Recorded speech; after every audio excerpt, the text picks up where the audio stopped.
Tal, compañeros? Buenas tardes a todos. Es un honor, un placer presentar a nuestra compañera de la Defensoría Pública del Estado, la maestra Gloria Capistrán Colunga.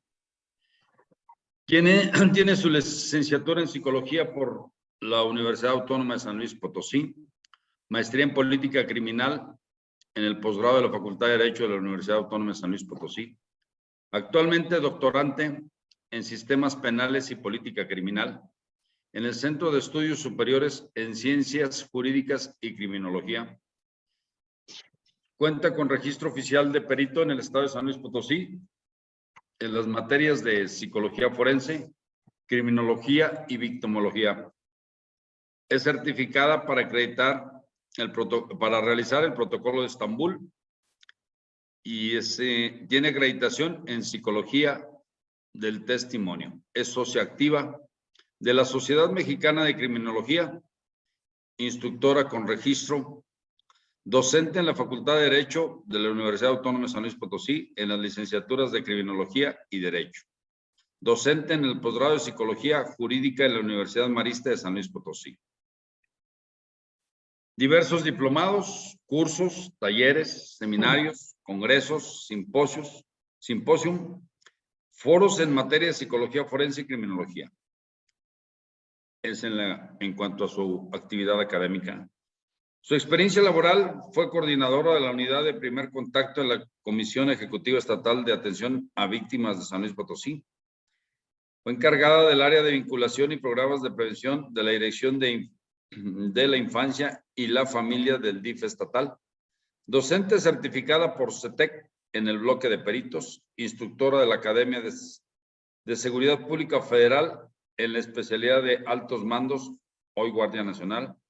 Perito investigador especializado en la Comisión Ejecutiva Estatal de Atención a Víctimas de San Luis Potosí. Actualmente es nuestra compañera y es perito investigador especializado en la defensa pública, la Defensoría Pública del Estado de San Luis Potosí.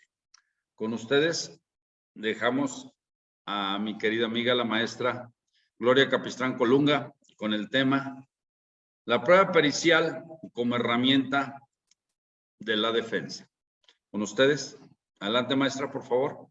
Muchas gracias al licenciado Herminio, que es el director de capacitación. Saludo a todos los compañeros de las diversas defensorías del estado de Jalisco. Buenas tardes a todos, mucho gusto, y del estado de Guanajuato, mis compañeros de San Luis Potosí. Aquí estamos y bueno, estoy lista ya para presentar este tema. Es un honor para mí representar en esta ocasión a la Defensoría Pública del Estado de San Luis Potosí y quisiera, antes de comenzar, que pudiéramos tener una dinámica un poco de preguntas, probablemente por algunos de los contenidos que voy a tocar pudiera generarles alguna inquietud, alguna duda.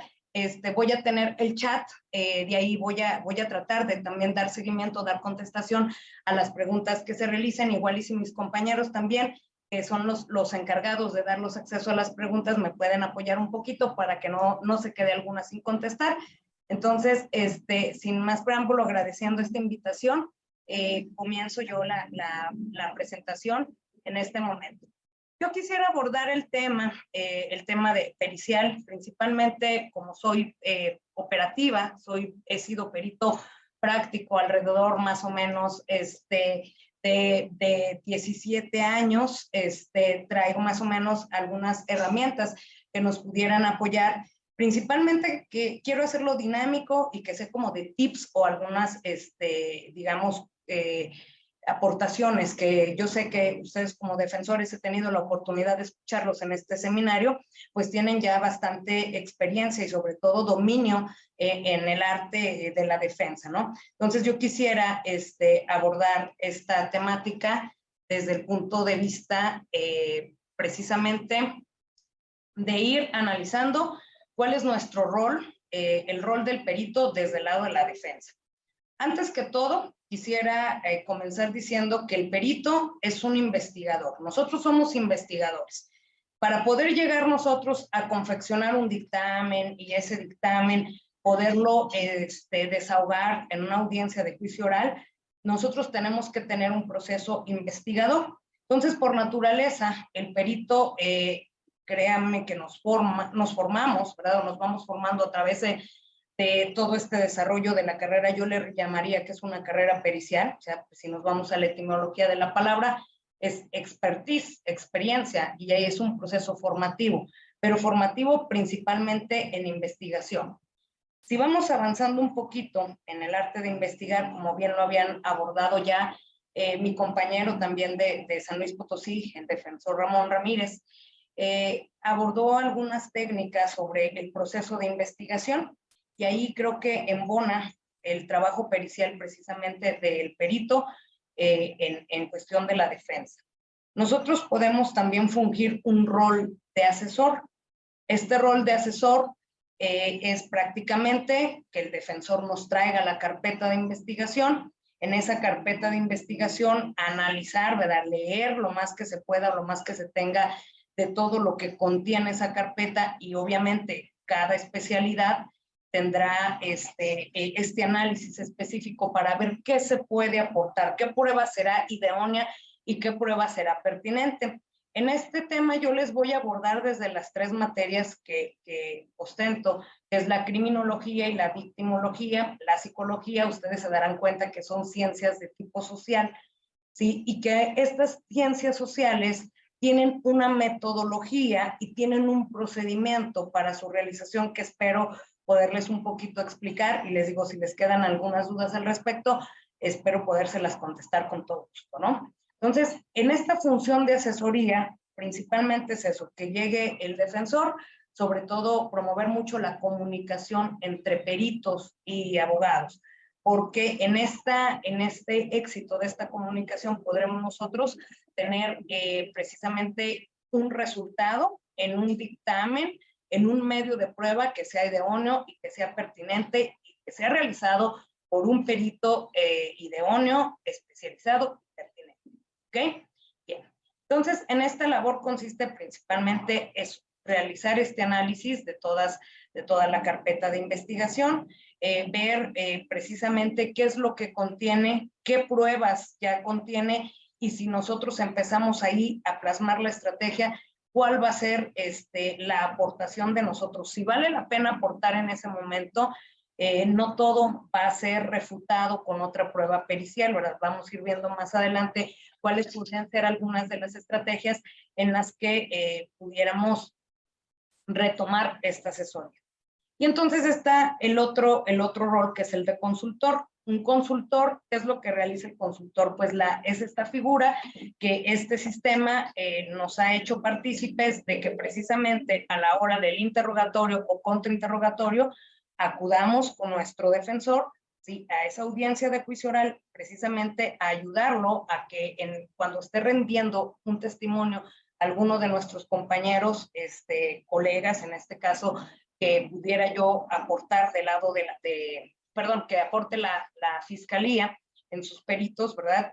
Que sea de la misma profesión o de la misma especialización, en este caso de su servidora, poderles ayudar a confeccionar un interrogatorio o un contrainterrogatorio. Y aquí voy a empezar un poquito ya con las preguntas. A veces se tiende un poco a tratar de desestimar algunas cuestiones que pudieran ser no tan importantes.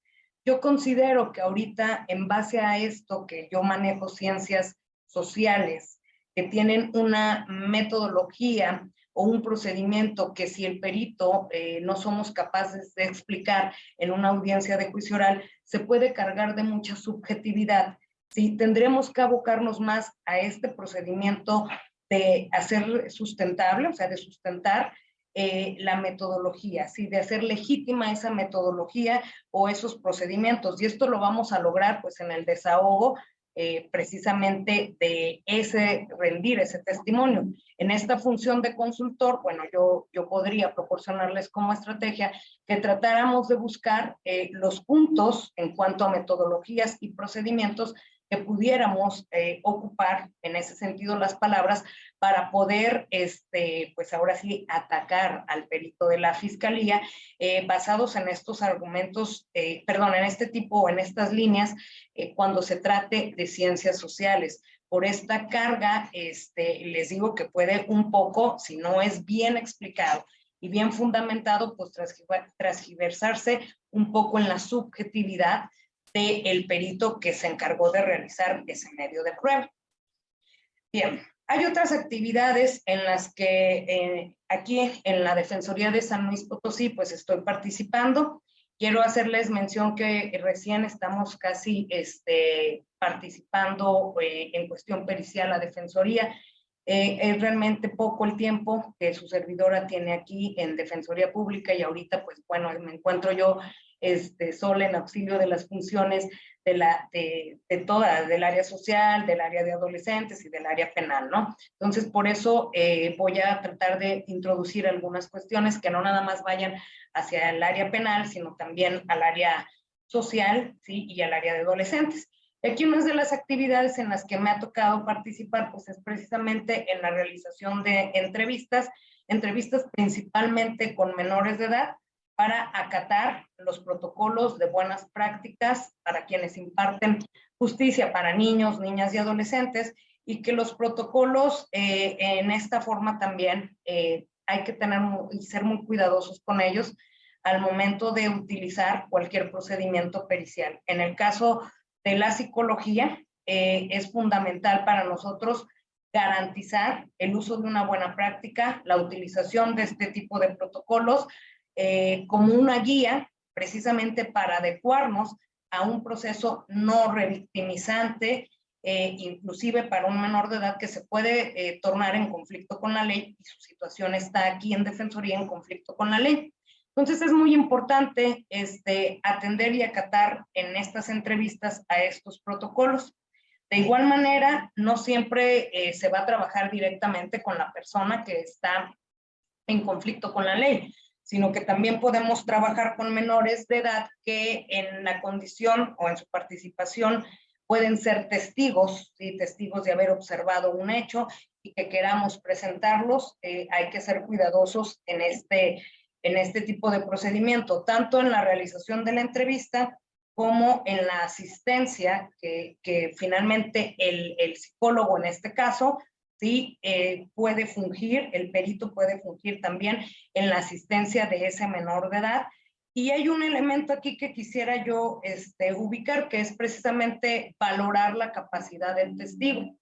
Y en cuanto a la capacidad del testigo, que puede ser aplicado también a adultos, no nada más a menores de edad, tendremos que valorar si esa persona se encuentra en condiciones, y no nada más en el aspecto cognitivo, o en el aspecto al que padezca algún trastorno de personalidad o alguna alteración en tiempo, en circunstancia, en persona, sino que también abordar la parte emocional. Si un testigo va a ser capaz de sostener ese dicho, ¿sí? Frente a lo que interviene, ¿sí? Y a lo que se enfrenta en una audiencia de juicio oral. Desde ese momento nosotros también podemos aportarle esta asesoría a los defensores, es decir, ¿sabes qué? Este testigo es viable, este testigo no es viable, porque no necesariamente atendiendo a las condiciones que regularmente lo hacemos, que son cuestiones cognitivas, que pudiera ser una persona que tiene alguna afectación en esta área, o que pudiera tener un trastorno de personalidad que le impiden esta conexión, o ciertos trastornos que generen un tipo de amnesia o olvido, sino también tener esa capacidad de afrontamiento, de llevar un proceso jurídico, porque es un proceso jurídico que es pesado. Si para un adulto es pesado, para los menores de edad pues todavía es más pesado. Entonces, en esta capacidad de testigo de decir qué tan viable podría ser si se tienen, quisiera abocarme un poquito aquí a los menores de edad, 3 testigos diferentes de edades, no sé, de 5 años, de 9 y de 11. ¿Cuál es la viabilidad en esa capacidad de testigo? O sea, ¿qué probablemente queramos llevar? Decir es que los 3 niños vieron, pero hay que ver la viabilidad. ¿Cuál sí me va a sostener? ¿Cuál estos errores de memoria naturales del proceso de edad no me va a afectar el desahogo de esa testimonial? y entonces utilizar estos recursos, que bueno, aquí lo he platicado, he tenido la oportunidad de participar con mis compañeros, dialogarlo y hacerlo de esta manera para precisamente llevar pruebas, en este caso testimoniales, que vayan sí a cumplir el objetivo y que sean idóneas con esto, tomando en cuenta esta característica de capacidad de testigo. Entonces, prácticamente, en estas actividades que yo les he comentado acerca del rol del perito desde la defensa, podría ser que al menos aquí en el estado de San Luis Potosí, en este tiempo que estoy aquí, ha sido una de las que recurrentemente he tomado este rol y que han sido, digamos, estrategias que hasta ahorita nos han dado resultados positivos. Quisiera hablarles, y aquí es donde me voy a tardar más, el uso de la prueba pericial desde la defensa, ¿sí? Ya hablamos un poquito del rol, que son los roles como más característicos que puede tener el perito en esta defensoría, y también el uso de la prueba pericial, bueno, en general, y luego ya especificaré algunas circunstancias de acuerdo a las materias que su servidora es en este momento la que realice sus medios de prueba. Les comenté en un inicio que el rol del perito es un rol de investigador. Sus principales funciones que son investigar. ¿Sí? ¿Qué vamos a investigar? Principalmente hechos. Nosotros vamos totalmente de la mano a probar, a tener evidencias, y aún desde las ciencias sociales podremos nosotros tener evidencias y algunas herramientas de cotejo de la información, ¿sí? Respecto a los medios de prueba que presentamos a través de todas las materias que corresponden a las ciencias sociales. Y entonces el proceso de investigar o el uso de la prueba pericial para investigar puede servir precisamente, probablemente el resultado de esa investigación pues no favorezca a la estrategia de la defensa, ¿sí? Probablemente al tratar de investigar unos hechos nos demos cuenta que no contamos con toda la información necesaria para promover un medio de prueba, ya sea de refutar o de probar, y nos demos cuenta que probablemente producto de la aplicación de esa investigación, el resultado no corresponde a la teoría de caso, ¿sí? Y no se trata de cuadrar los casos de las periciales a la teoría de casos, sino que realmente el proceso de investigación pueda ser desahogado por parte de nosotros los peritos de una forma como nos lo marca la función del perito, que es de auxiliar, y de auxiliar precisamente con información al tribunal, ¿sí? A los jueces, información que a veces ellos no necesariamente tienen que conocer todas las materias, o bien lo que han hablado de esta función que se les daba como el perito de peritos. No, a nosotros les damos información que les auxilia a tomar estas decisiones, y en este proceso de investigar desde las ciencias sociales utilizaríamos los modelos de la metodología de investigación social. Creo yo que uno de los retos muy importantes del perito, y verlo así desde la defensa, porque desde la defensa el actuar del perito, y creo que de todas las actuaciones que promueve la defensa, son más quisquillosos, más minuciosos al evaluarnos o al aceptarnos medios de prueba, y también en la forma de desahogo. Probablemente, bueno, por la función que tiene la fiscalía, y que también muchas veces la defensa se espera a que los medios de prueba que la fiscalía propone sean desahogados por ellos, y entonces ya se empieza a actuar. Podríamos nosotros hablar que en esta investigación, si se tuvieran todos los recursos materiales y humanos, podríamos empezar en este proceso de investigar desde que conocemos la noticia criminal a través de que hay un detenido, pues probablemente desde ahí que se introduzca la actividad pericial, ya sea con un equipo itinerante de criminalística, si así se requiere, ¿no? Hay de estos camioncitos que están equipados, que tienen todos los elementos necesarios como para empezar desde ahí a hacer la investigación, y en otro momento probablemente cuando ya se tenga el detenido, ¿no? Para saber si el detenido ha sido pues tratado conforme el respeto de los derechos humanos, si no ha sido torturado, como empezar a investigar esa línea de cómo fue detenido, de cómo se encuentra actualmente y empezar con este proceso de investigación pericial. Si se tuviera el recurso humano y material, pues pudiéramos hacer una gran labor desde este inicio, de que sabemos que hay un detenido y que mandan a hablar al defensor y que entonces empieza ahí el proceso de investigar, porque también el defensor se dedica a investigar sobre los hechos, ¿no? Entonces, esta es una alternativa que probablemente sabemos que esa es cuestión ya de los recursos con los que se pueda llegar pues cada institución, y ojalá y en algún momento se llegue a apoyar el área pericial completa para poder estar ahora sí en equilibrio o en igualdad de condiciones en este proceso de investigación. Otro uso de la prueba pericial, bueno, es precisamente el refutar, ¿no? El tener una prueba de refutación. Y aquí, ¿qué es lo que se busca? El objetivo pericial no es precisamente, se me ocurre para dar cabida aquí a la cuestión familiar, decir, bueno, tenemos una persona acusada de violencia familiar, que puede ser nuestro representado, ¿verdad? Que está acusado de violencia familiar. Y entonces, en un procedimiento, en un expediente familiar. Y entonces, está la parte que lo acusa ya en el expediente familiar, pues dice, bueno, yo voy a determinar que un menor de edad se encuentra afectado emocionalmente por esta violencia, y nosotros tendemos a pensar a que es como una guerra de peritajes, ¿no? Ahora nosotros desde la defensa vamos a promover una donde diga que no está afectado emocionalmente. Creo que ahí es donde partimos un poquito de la confusión. El refutar sería el que el perito, ¿sí?, trate de demostrar el error que se tiene en la otra, o en los medios de prueba que se tienen ya o que ya se presentaron. Ese sería como el elemento de refutar, buscar el error, y vuelvo a repetir, buscar desde las metodologías.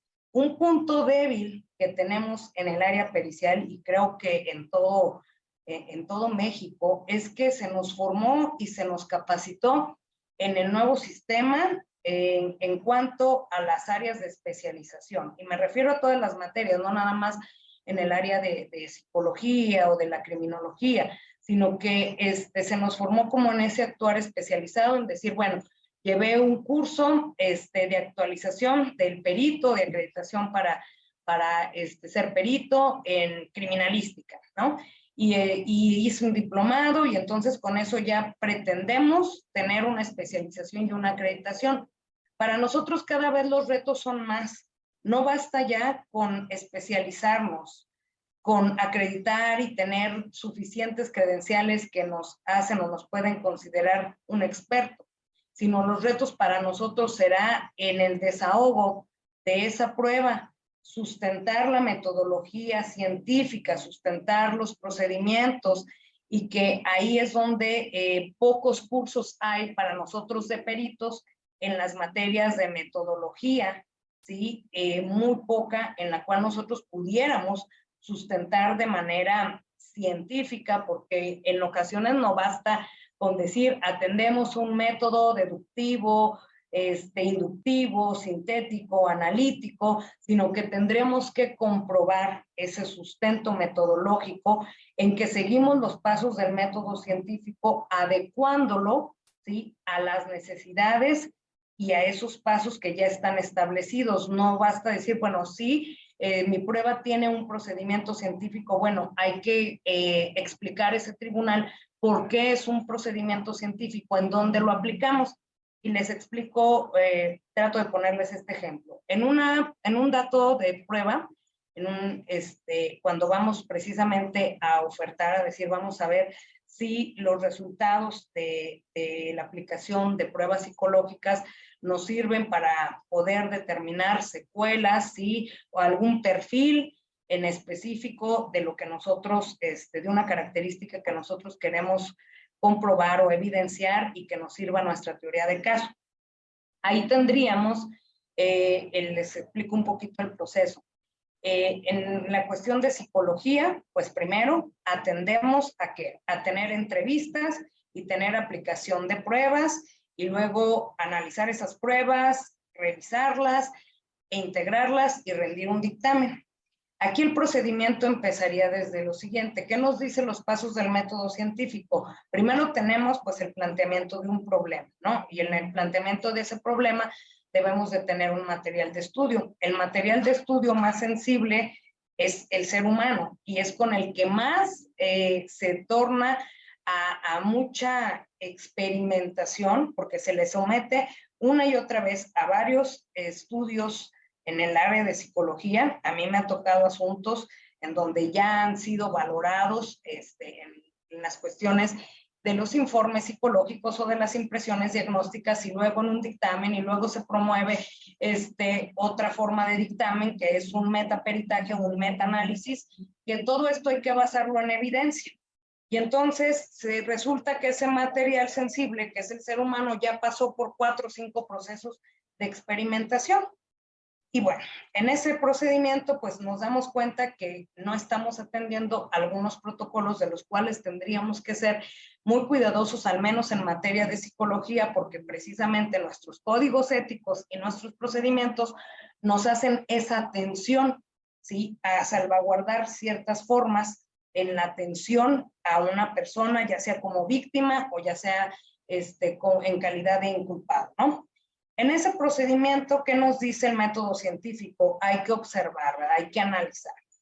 Nosotros podemos hacer un registro de observación, sí. Las ciencias sociales, a través de la metodología de la investigación social, tenemos métodos que nos da registros y que en la psicología, por ende, se encarga de que del comportamiento observable y de los procesos jurídicos, de los procesos mentales superiores. Y entonces esta información la podemos registrar, sí la podemos registrar. Afortunadamente tenemos marcos teóricos, enfoques en donde nos dicen, bueno, hay algo que es la psicología cognitiva conductual y que nos apoya y que es la más usada en los ámbitos forenses para poder hacer estos registros en cuanto a la observación.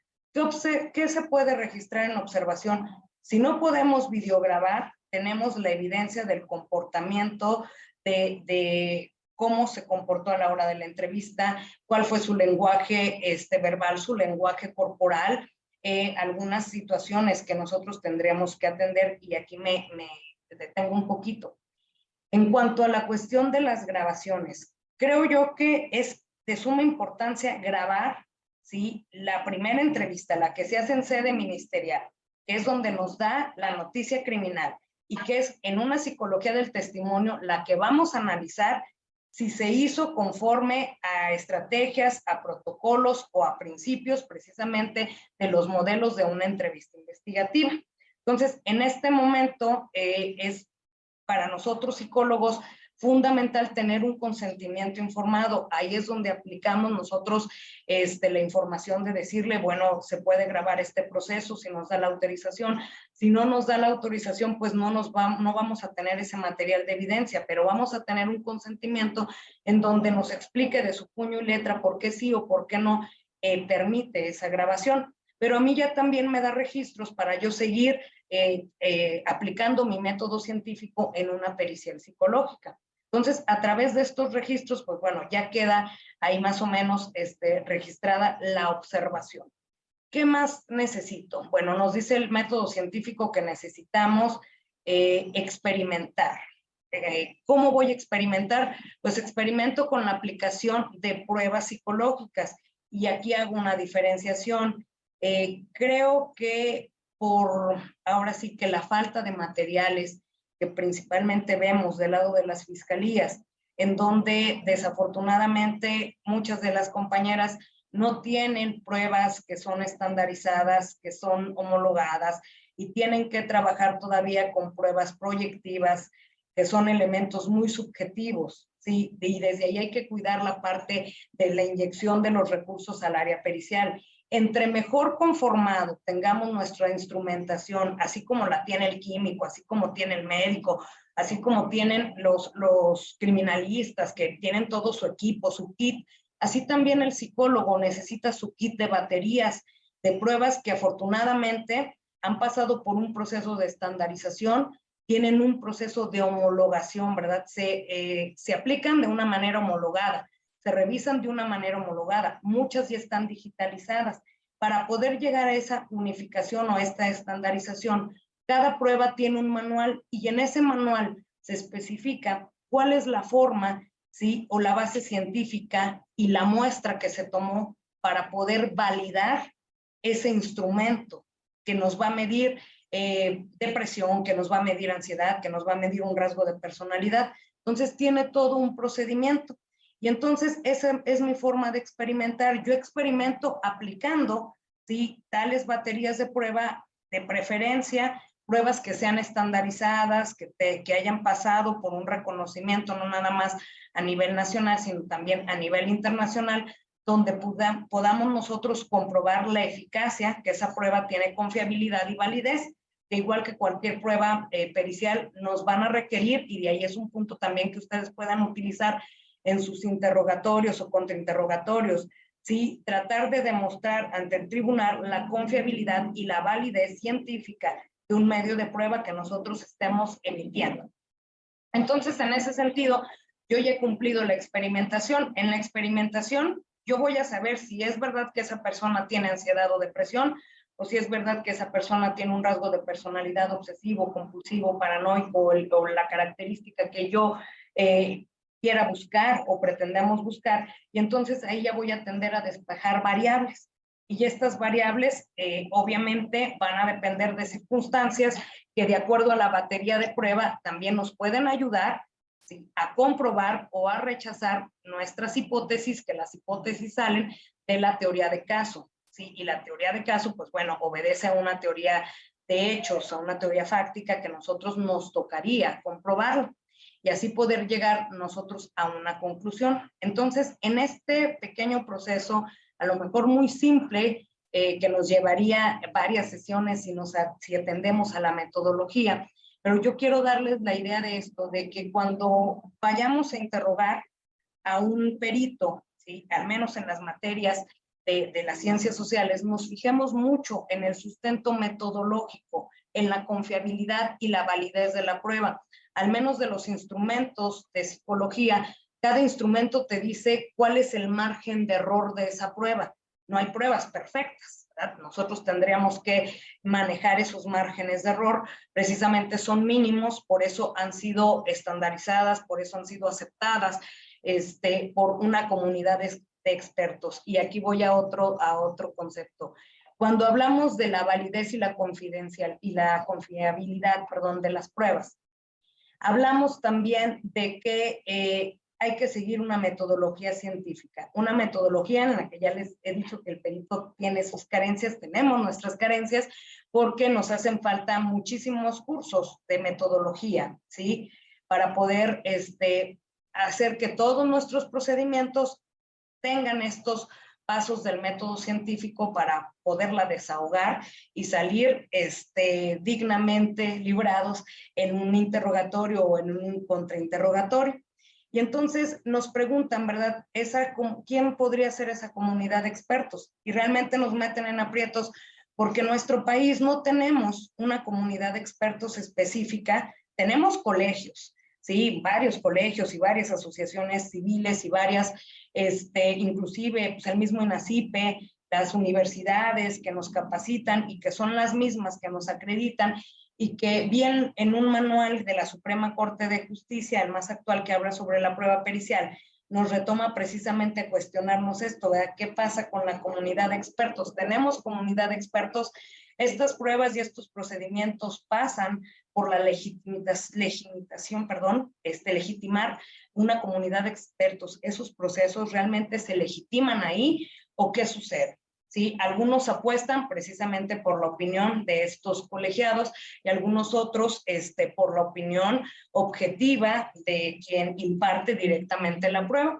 Y nosotros en psicología tenemos ahí un margen también bastante complicado, porque si bien en algunos procedimientos se ha como entendido que en el proceso de una valoración psicológica se graba, se evidencia y que ya no se tiene que repetir el proceso de evaluación. Cuando en los principios, no sé si aquí haya compañeros psicólogos, colegas, se nos ha enseñado que el proceso de evaluación es de momento a momento y no va a ser repetitivo la información que obtenga yo a que obtenga otra compañera. ¿Por qué? Porque hasta en un proceso de entrevista, si nos vamos a la bibliografía de todo, de cómo se realiza una entrevista, mi personalidad va a implicar, ¿verdad?, en el trato, en la obtención de información en que tenga con mi persona evaluada, con mi entrevistado. Indudablemente, la personalidad de otra colega también. Entonces, el momento de evaluación en psicología, en la parte formativa, se nos ha enseñado que es de momento a momento y es singular y es particular. Entonces, el derecho nos somete a decir no, que sea un procedimiento unificado y que se valore, que se grabe y que entonces otro psicólogo vea como si ese psicólogo o la función del psicólogo sea analizar el trabajo de otro compañero, que ese no es el ánimo de hacerlo, sino más bien es atender a los procedimientos y a las metodologías. Y aquí, precisamente en esta prueba de refutar, como yo les decía, el uso de la prueba en la refutación, sería así atender a evidenciar esos errores, pero esos errores no a través de otra prueba pericial, va a decir, no, bueno, voy a decir que la parte que nos acusa dice que hay una afectación emocional en la víctima y yo voy a decir que no la tiene. Eso no es refutar. Se trataría de buscar los errores que tiene ya un dictamen para poder precisamente evidenciar si es que lo hay, porque hay circunstancias en las que no existen y tendremos que buscar otros recursos, ¿sí? Otro de los usos de la prueba precisamente es probar. La defensa prueba, sí, también la defensa necesita probar ciertos hechos. Hay en algunos compañeros defensores, y es entendible, porque poco trataban con el área pericial, ¿verdad? Ellos, mis compañeros, ahora sí que en el uso de todas sus técnicas y herramientas, sin tener una policía, sin tener un área pericial, pues trataban de hacer investigación, tratan de tener como esta idea o investigan sobre las materias periciales y hacer precisamente como sus propias conjeturas en cuanto a los medios de prueba. Ahorita, pues bueno, al menos en estas materias, pues estoy aquí a las órdenes para poder orientar un poquito en esto que queremos probar. No nada más es sembrar la duda razonable y decir, bueno, vamos a dejar en duda, para eso está la refutación. En los aspectos en los que sí queremos probar, pues tendremos que atender a todo este proceso que igual lo hace la parte de la fiscalía, a tener que elementos basados en evidencias, porque creo que esa es la labor pericial, tener evidencias de todo lo que se hace en cualquier actividad que se tenga, ¿sí? Entonces, en esto de probar tendríamos que atender precisamente a estos procedimientos y sobre todo ser muy cuidadosos en el aspecto de poder, cuando se refuta o cuando se marca un error, que nosotros tengamos la herramienta o el poder subsanar ese error que estamos señalando en la fiscalía, porque luego es el mismo error que si nosotros no lo subsanamos, nos van a terminar evidenciando también a los peritos que estamos del lado de la defensa. Bien. Hay algo que puede ser incluso un poco polémico en el uso de la prueba pericial y en materia de las ciencias sociales es a lo que llamamos pruebas de contexto.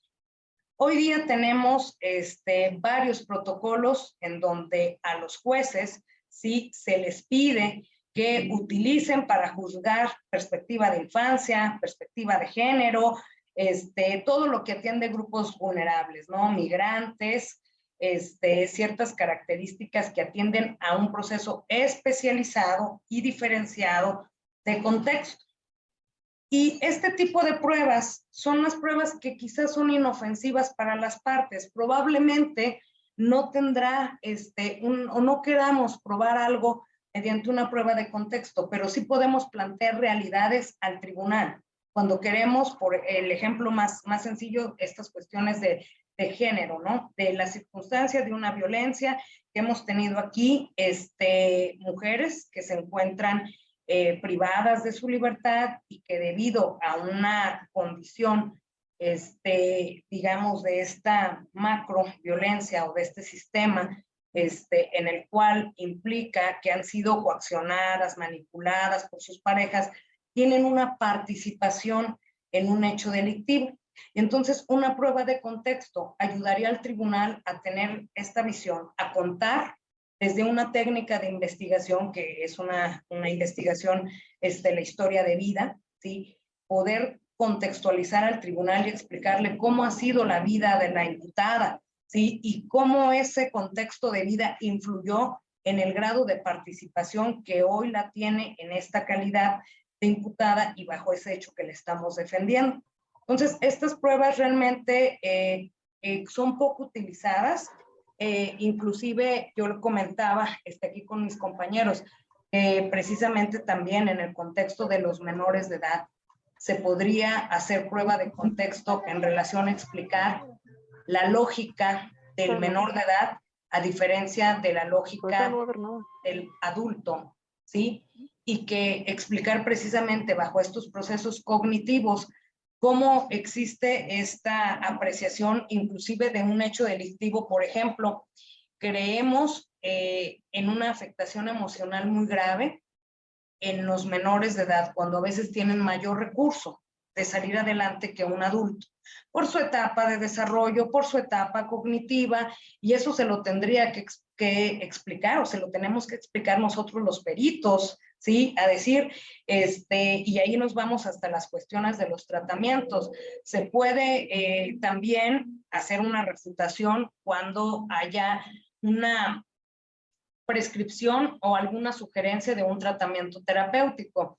Para empezar, el perito no es el terapeuta. Nosotros podremos ser especializados en medios de prueba, en psicología forense, en psicología del testimonio, en protocolo de Estambul, pero no en tratamientos terapéuticos. Los tratamientos terapéuticos, ¿a quién obedece? Al psicólogo tratante. Y sería el psicólogo tratante el que tendría que opinar, porque ellos tendrían, ahora sí como lo más actualizado, en cierto tipo de terapias. Hay terapias focalizadas al trauma, hay terapias focalizadas a duelo, hay terapias focalizadas a ansiedad, y tendríamos que explicar, ¿verdad? O tendrían que explicar mis compañeros psicólogos tratantes el tipo de tratamiento, en qué consta y con qué objetivo, porque nos damos cuenta que a la hora de prescribir un tratamiento solamente se pone, como nos lo preguntaba, yo vengo de trabajar en una comisión de víctimas, como nos lo preguntaba el Ministerio Público, ¿cuánto tiempo de terapia? ¿Sí? ¿Y qué cantidad? Y ese no es el objetivo, se tendría que explicar por qué ese tratamiento en particular y por qué no otro, ¿sí? O qué alternativas de tratamientos hay.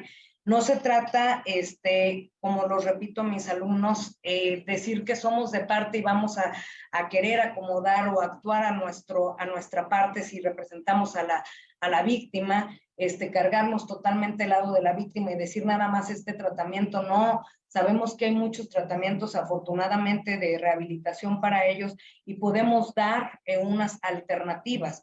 Si no lo hace la parte de la fiscalía, nosotros desde el lado de la defensa, ya podemos tener este apoyo de preguntar con diferentes, darnos una tarea de investigación, ir a preguntar con diferentes psicólogos o en clínicas cuáles son los tratamientos especializados, porque incluso hay programas de tratamientos que ya te hablan de 24, de 48 sesiones y que podemos adecuarlos y presentar, pues ahora sí como un abanico de posibilidades de una alternativa de rehabilitación. No se estará negando la reparación, pero sí se estarán dando más opciones de qué tipos de tratamientos hay, que afortunadamente la psicología tiene muchos para poder ofrecer.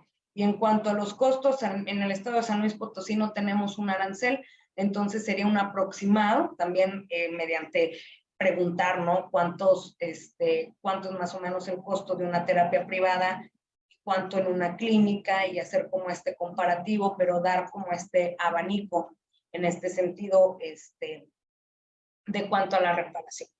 Entonces me salió un poquito del tema por irme a la reparación, porque luego quiero hablarles de tantas cosas que voy hablando como un poco rápido, pero sí quisiera manejarles más o menos las características el tipo de prueba pericial, al menos de las ciencias sociales, que son precisamente estos que estoy manejando, y decirles que la prueba de contexto en la práctica sirve y ha servido precisamente al tribunal para poder determinar ciertas características que buscan conocer la realidad, conocer, y lo hay desde la victimología, teorías de estilo de vida, teoría rutinaria, que ahí tendríamos el perito que estar teniendo a la mano el conocimiento de estos métodos, de estas técnicas y de estas teorías para poder sustentar un medio de prueba en nuestras materias.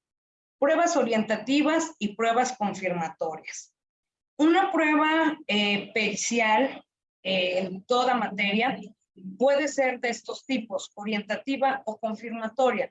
¿Por qué orientativa? Porque quizá no tengamos todo el procedimiento en herramientas técnicas para poder llegar a un resultado confirmatorio.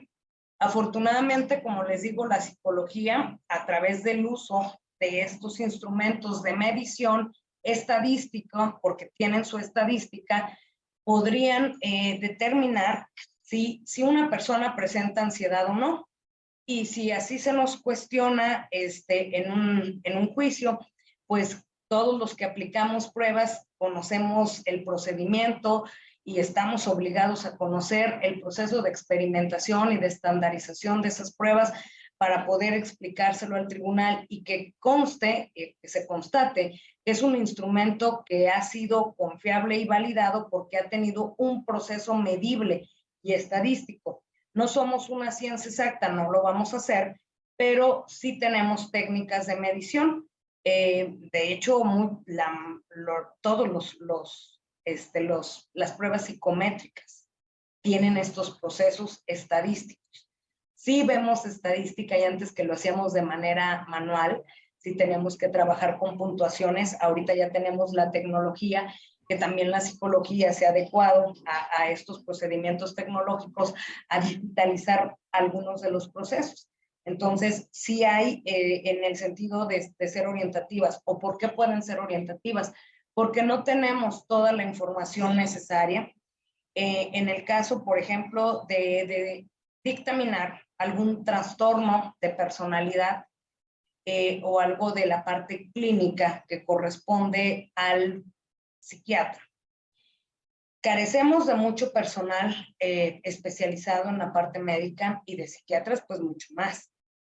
Lo más acercado en este sentido, pues es el psicólogo y tendremos que tener una prueba o a realizar una prueba orientativa, no confirmatoria. Quien nos va a confirmar o no un diagnóstico o un padecimiento de tipo orgánico o endógeno es el médico. Nuestro medio de prueba será únicamente orientativo. No podremos darle esa calidad o ese peso de confirmatorio si no es confirmado por la ciencia idónea, que es la medicina y que es a través de la psiquiatría. Y en este punto podemos nosotros también atribuir a pruebas multidisciplinarias, que incluso hay pruebas que se colegian, por ejemplo, el protocolo de Estambul. El protocolo de Estambul que nos dice, bueno, que acaba de tener una actualización, todavía no está traducida, pero ya aparece por ahí en las plataformas, precisamente al uso de estas pruebas colegiadas, de que es muy importante, sí, la opinión del psicólogo y del psiquiatra y del médico para poder determinar una condición de protocolo, de realizar un protocolo de Estambul, de una tortura o de tratos crueles y denigrantes, más en una situación de encierro que requiere un proceso de investigación. Vean como para todo el perito requiere investigar, retrospectiva, y entonces vamos a ese proceso del pasado en el cual necesitamos obviamente de los antecedentes y de la opinión clínica de un médico para poder determinar ciertas características y ciertas secuelas de posible tortura.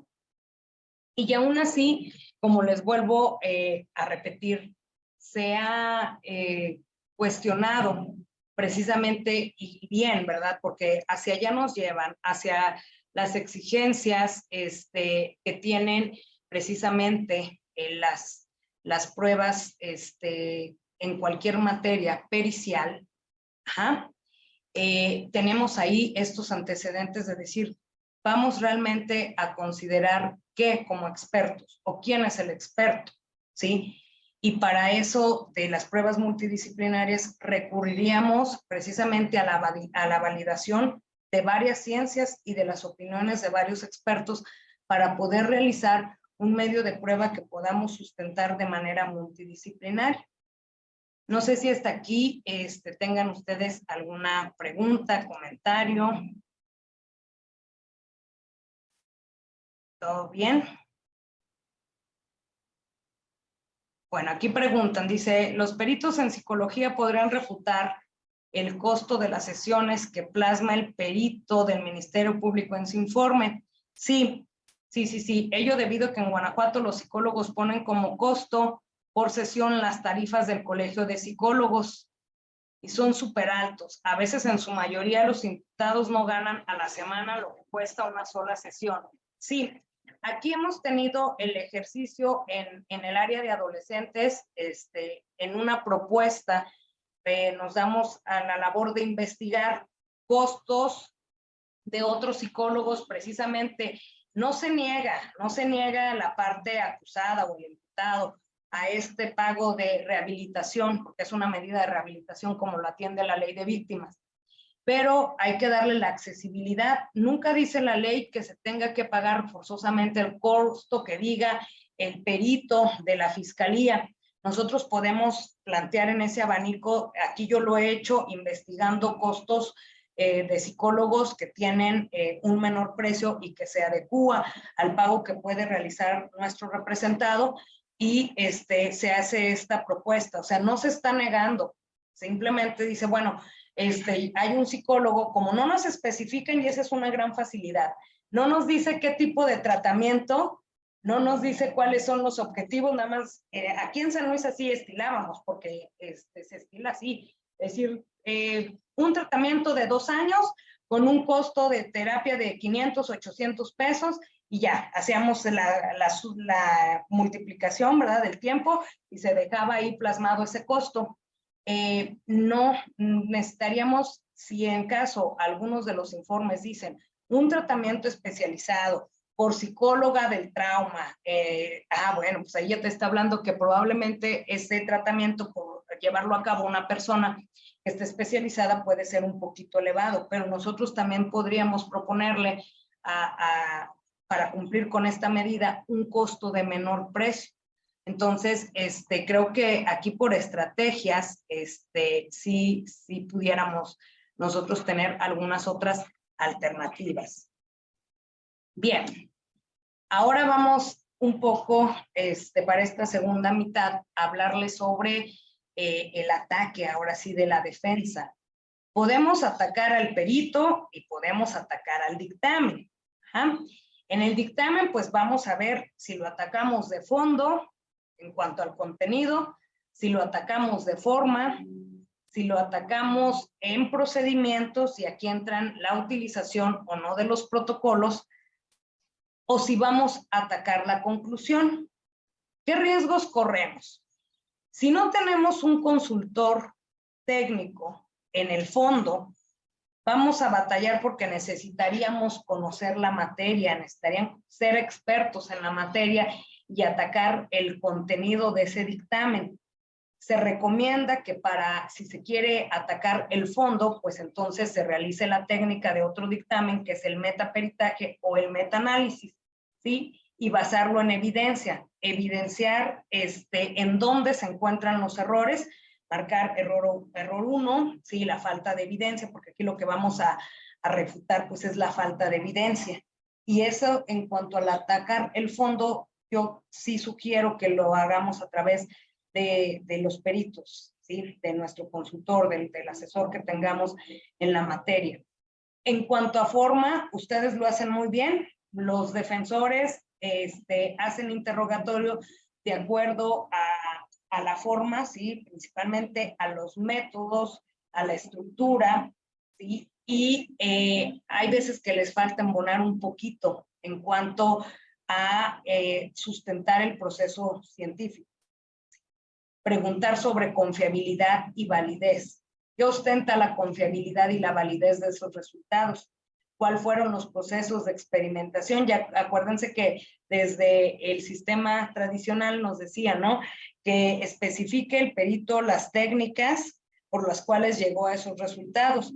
A veces son técnicas, a veces son herramientas, a veces son indicios que nosotros a través de la experimentación trabajamos, ¿sí? Y se transforman ¿en qué? En evidencias. Nosotros tenemos el material de estudio, que es la persona. Esa persona tiene indicios. Yo voy a trabajar con esos indicios a través de la experimentación, que es la aplicación de las pruebas. Y entonces, si tengo esos indicios lo suficiente para convertirlo en evidencia, lo transformo en evidencia y lo plasmo en un dictamen. Entonces, en esta forma de explicación, ¿verdad? Nosotros deberíamos, peritos, estar atendiendo precisamente a las metodologías, y es donde ustedes pueden poner atención en las diferentes materias. Aquí es como general para todos, porque creo que todos nos falla la cuestión de la metodología, de que no hemos, no nos hemos dado un clavado a estos métodos.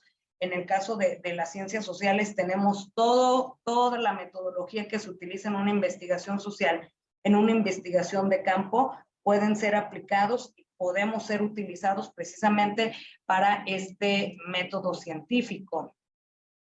Sí, aquí, bueno, me hacen una pregunta, dice, ¿es idóneo que el perito en psicología que va a dictaminar se imponga de carpeta y su dictamen lo emita conforme a los datos de investigación y no sobre de lo vertido por la víctima? Ah, buena pregunta. Hay dos formas. Podemos hacer investigación documental y podemos, que sería nuestro material de estudio, la carpeta de investigación, respecto a los datos en los que sí somos especialistas y sí podemos opinar, y podemos trabajar directamente con el material de estudio, que es el factor humano.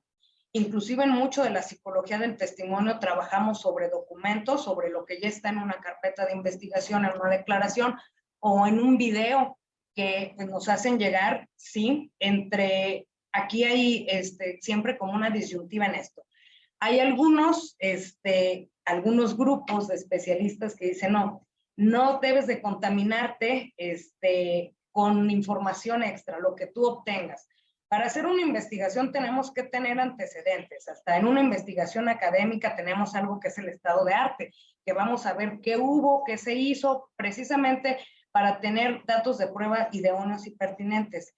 Que no repitamos algo que ya no es factible comprobar, porque ya está comprobado, porque ya está acreditado. Que no perdamos el tiempo en eso y nos centremos precisamente en estos procedimientos en donde sí podemos evidenciar contradicción o errores. ¿Okay? En la forma, les digo, ustedes les sugiero que atiendan a la metodología, a la confiabilidad, a la validez de cada procedimiento. O sea, ¿qué valida una entrevista? El uso de un protocolo, el uso de una técnica. ¿Qué técnica utilicé? Bueno, ahí ya dependerá ahora sí de qué tan preparado esté el perito para dar contestación a estas preguntas.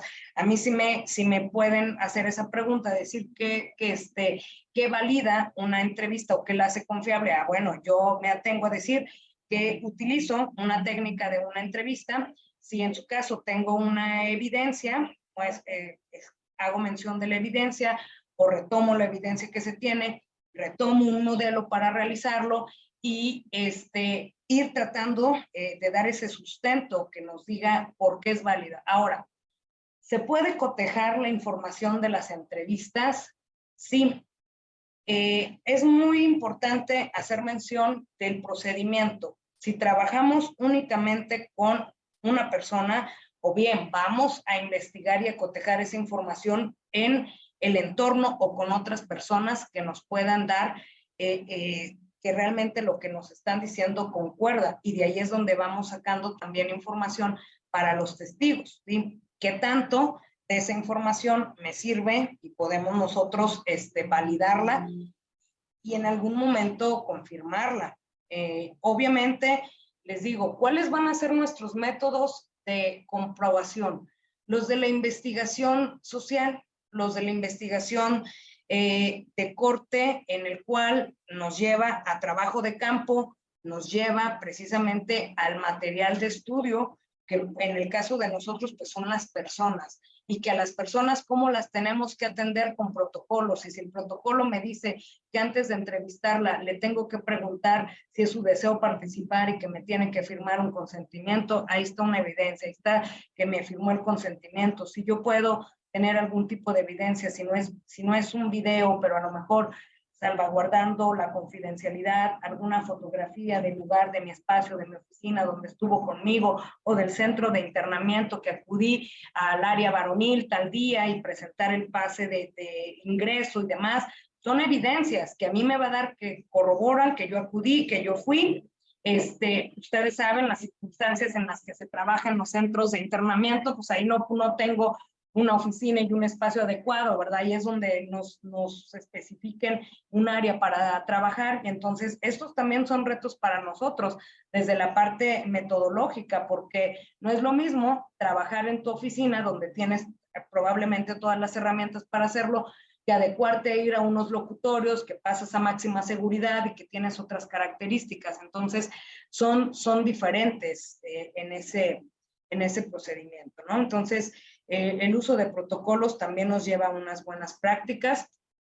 Ustedes podrán preguntar procedimientos y si hay una falla en cuanto a la forma, el uso de protocolos o el procedimiento, va a haber errores en la construcción.